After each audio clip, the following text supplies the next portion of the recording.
being in Mayo. Yesterday I heard at the Fela Mass this piece of music being played as part of the John McFadden Festival. And it's really beautiful isn't it, that these two things come together, the celebration of Bridget and the celebration of John McFadden, and how the spirit comes through. The spirit of Bridget comes through in many, many forms, and one of the ways I think that it's carried most beautifully and deeply is through music. So we're really delighted to be here as well on this weekend.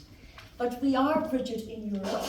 We're an intercultural festival in this our celebration, this 1500 anniversary year. So I'd like to welcome now a voice from Italy, a person, Enzio Farinelli, who's a former cultural attache at the Italian Embassy in Dublin, who's lived in Dublin for 35 years, a great lover of Brigit, and someone with a wonderful appreciation for the tradition of Irish monasticism, not only in Italy but also in Europe. So to tell us something about why the Italians know, how they know, and why they love Bridget, please welcome Enzo Farinella.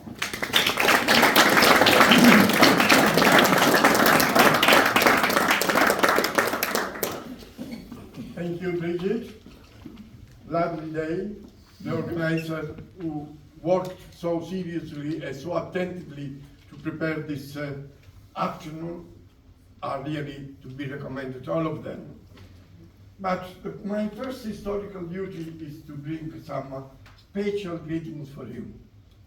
It happened in the 17th century when two nuns, in fact, two aspiring nuns of the Dominican Third Order were crushed, killed by the soldiers of Cromwell in 1657, not far away from here, in Loch Furnace, which was mentioned here a moment ago.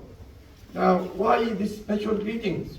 Well, in Sicily, from where I come, we had two beautiful ovals representing these two Sister Honoria, both of them Sister Honoria.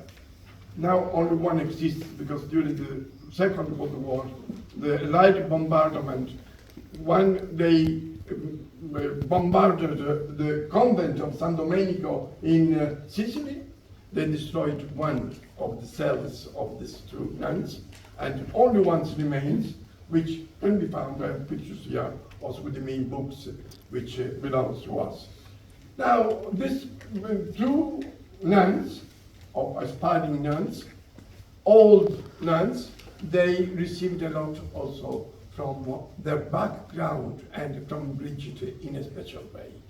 And today is the feast of Saint Brigid, and I think that the memory of the two heroes, and they were heroes, killed by the soldiers of, once again, of our of their chief. Well, it's a good thing to record, to remind ourselves in the day of the 105th anniversary of Brigit passing away. Well, in the past weeks, exactly on the third Sunday of Advent, I was in Hungary, and I was astonished how many candles people brought into the church, which were blessed, were lit up, and afterwards brought away to their own houses to be distributed among neighbors, people who couldn't go to the church or for one reason or another. And that called to my mind that Saint Brigid is precisely was and is still now the saint of light and of wisdom, of learning. And we are here to celebrate today these qualities of Saint Brigid. You see, Irish people were always welcomed in Italy. all throughout the centuries.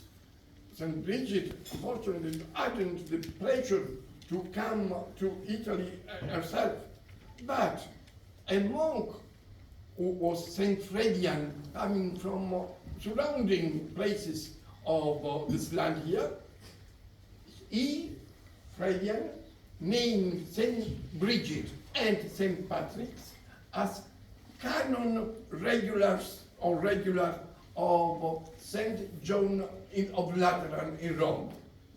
At present, she never was there, and Saint Patrick perhaps he was, but nevertheless. But they were named in 1588 exactly he died, therefore 50 years after the death of Brigit, she was present in Italy as a member of the canons, regular canons of St. John di Laterano. A fantastic thing. Later on, in the 400 years later, a man called Donatus, a saint, another Irish monk, who Charles Mann sent to Italy. Donatus was a bishop of, he went to Rome, and on his way to Ireland, he stopped near Florence. Perhaps he was hoping to meet Brigit over there, but due to the fact that Brigit arrived 2 centuries later, he said, well, I go, I continue. But he stopped in Fiesole, another small town, village near Florence, where now our Brigit over here lives. And he was acclaimed bishop of the place, because they were looking for a bishop at that very moment. He was acclaimed bishop, and he worked for 47 years. He was the bishop of Fiesole. 47 years, imagine. And during these 47 years, he built a church in Piacenza, south of Milan, north of Florence, and in this church of Piacenza, the church was dedicated to Saint Brigid by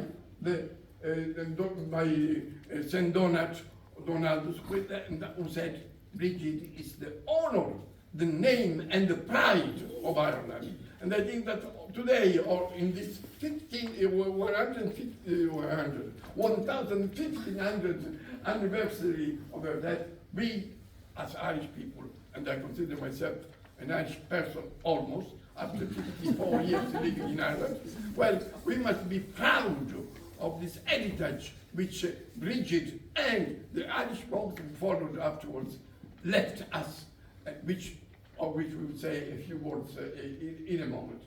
That Donatus in this church was signed, the church was built in the 9th century when Donatus, he was still alive, was signed the Peace of Constance between the Emperor Friedrich Barbarossa, the Red Beard, and the League of the Northern League, has nothing to do with the League of our present politician Salvini, but was this local league was fighting for the independence of the town halls from the empire, from the emperor, and they got it. And that peace in 1185 was signed in the church precisely of Piacenza, dedicated to Saint Brigid. Saint Brigid in some way was looking after the Italians. She was a great fighter for peace in her own land, here in Ireland. She continued to be a great peace warrior, so that peace would reign also in Italy. Later on, another man, later on in contemporary, Charles Mann sent another man in Italy, who was called Dungal, or San Dungalo, we would call him in Italy. And this Dungalo went to Pavia. Pavia is a town just near Milan. At that stage, Milan didn't exist, of course, but Pavia, yes.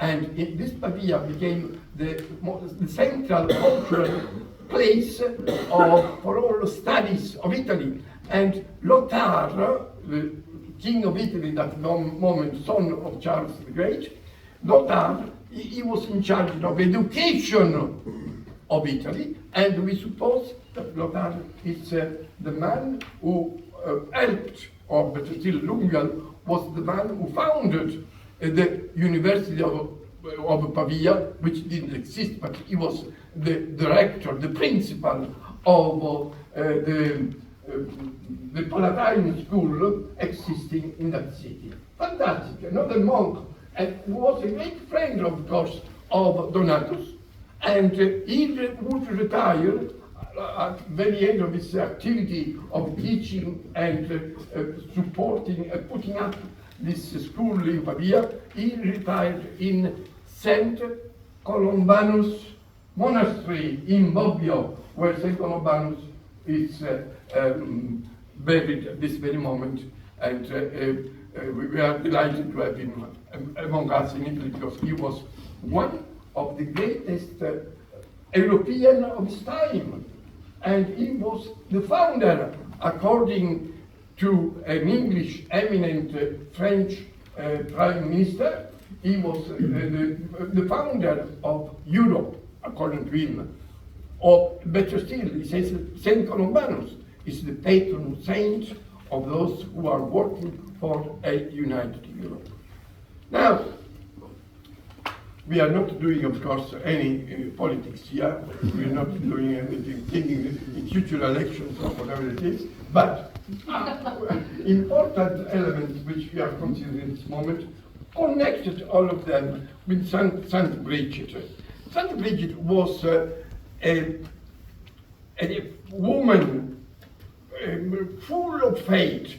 Today we have already 2 women here, and of course a third one who has been delighting us with their art. And we know very well that women, they have a great role. Once again, Brigid was elected canon regular of St. John's in Lateran, and we are still in the beginning of the 16th century when that happened. And therefore, people of St. Fredian of those years, he saw in her a saint who really could give something to the world. And the world is getting a lot, especially for peace and in the region of peace, from that great woman. We know it very well also when she approached the king, all the time when she was, due to the faith which was burning inside her.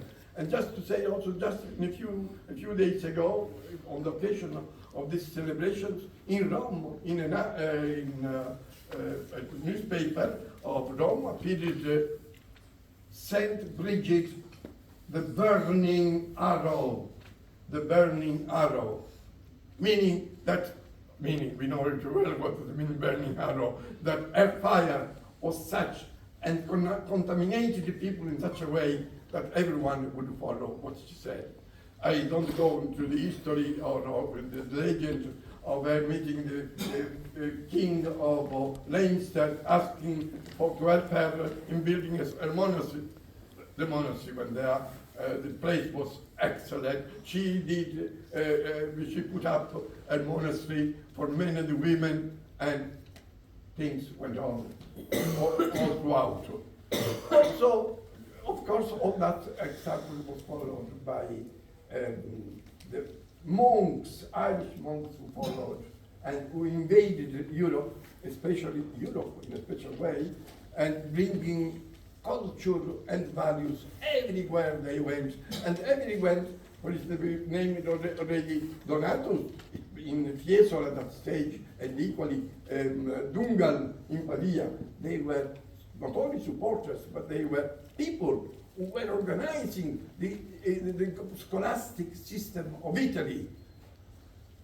Today, 60 million inhabitants. That stage, perhaps there would have been 30 million inhabitants in Italy, but still, we see how these people were working for the well-being of people, though we could say that they were also indoctrinated by Charles the Great, or the court of Charles the Great, they had also, therefore, a task of bringing peace in the sense of quietness among the population, among the Lombards, among the other people who were subject to the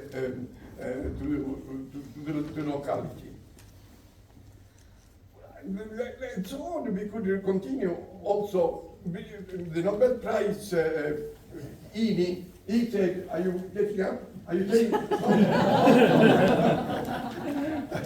The Nobel Prize, Ini, he said, well, in two poems, one which is in the Bridget Girdles in the collection, and another poem dedicated to Saint Brigid. And today also we have the great mum of Kate also speaking of Saint Brigid and love for people and so on. And I think that give a big kiss to your mum when you go home, because I know her. I know, no, but I don't know, I mean Kate, I know the mother, but the true mother I know not. And I would like to continue, but my host here, I will kill you if you speak to, I would like to speak all morning with you. But unfortunately, the people here, they said that they haven't enough food for all of us. And Enzo, we would love to hear more. It's so fascinating. And thank you for just expressing so beautifully also the love and the openness that there is to Irish people over centuries in Italy and in Europe. Thank you. Thank you.